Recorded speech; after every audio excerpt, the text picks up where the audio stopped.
Have you ever seen anything cool on the internet that you wanted to 3D print? Today, I'm going to show you how to use a 3D printer to do exactly that. There are three main aspects in the 3D printing process. Firstly, I'll go over the equipment and tools that you'll need. Next, I'll go over the steps in the process. And lastly, I'll give you some tips on 3D printing. To start off, I'll go over the equipment and tools that you'll need. Obviously, you'll need a 3D printer. And if you don't have one of those just laying around at home, if you go to the Moody Learning Center on campus and go to the Student Mega Lab, there are 3D printers that you can use for free. You'll also need a computer and you'll need 3D printing software. The software that I use is called Ultimaker Cura, and this is a free software that I've used for all of my past 3D printing projects. You'll also want a micro SD card, and you'll want a USB adapter for that, and you'll plug both of these into your computer. You'll want 3D printer filament, and there are many colors that you can use, but I just chose plain white. Lastly, you'll want a glue stick and also a chisel. Now, we'll go over the steps in 3D printing. In the spirit of Halloween, I chose to print this little ghost figure. And so to find this, we'll go to one of the many 3D printing websites. This one is called printables.com. That's how you spell it.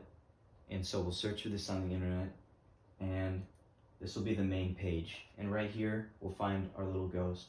So we'll click on that, and that'll take us to its page where we can download it. And once it's downloaded, we'll open up the Cura program, and then we'll load up the file that we just downloaded. And we'll keep all of the default settings just to keep it simple, and we'll click the blue button right here that says slice. And what this is doing is writing the steps for the 3D printer to follow, and this only takes a few seconds. And once it's done, it'll tell us how long it'll take. And so for right here, it says 2 hours and 27 minutes, so not too long in 3D printing standards. And now what we'll do is we'll click on the blue button again, and this will save this to the SD card. And now we'll take the SD card out of the USB and we'll plug it into the 3D printer. And there should be a slot that you can insert it into. Now we'll turn on the 3D printer, and it'll take a second to boot up, but then we'll navigate the menu and we'll select our file. And now this will start the process, and it'll heat up, and we'll take this opportunity to take our glue stick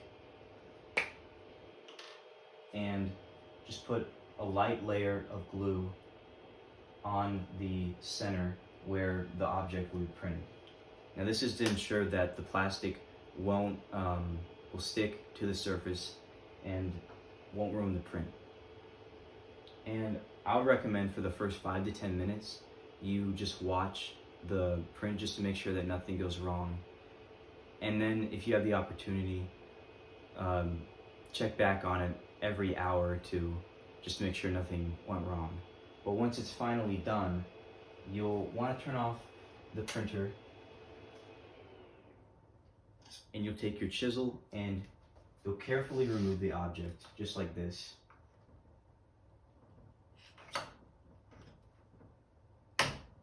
There we go.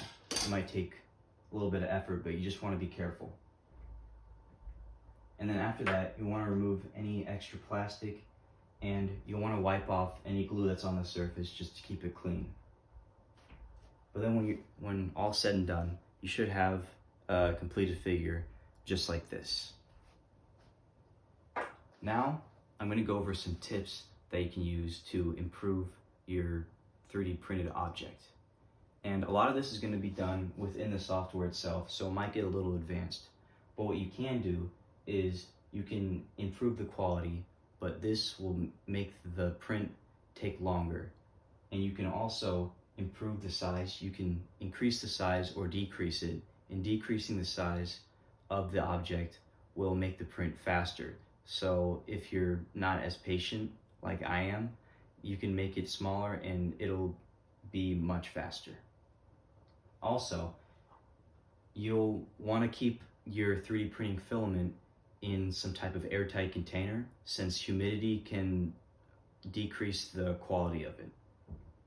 Also, if you're stuck on any steps, I highly recommend reaching out to someone to assist you in the Mega Lab. In conclusion, I just went over the 3 main steps to 3D printing. Firstly, I went over the equipment and tools you need. Next, I went over the steps in 3D printing. And lastly, I went over some tips to improve your 3D printing object. With the power of the internet, you can 3D print almost anything you want.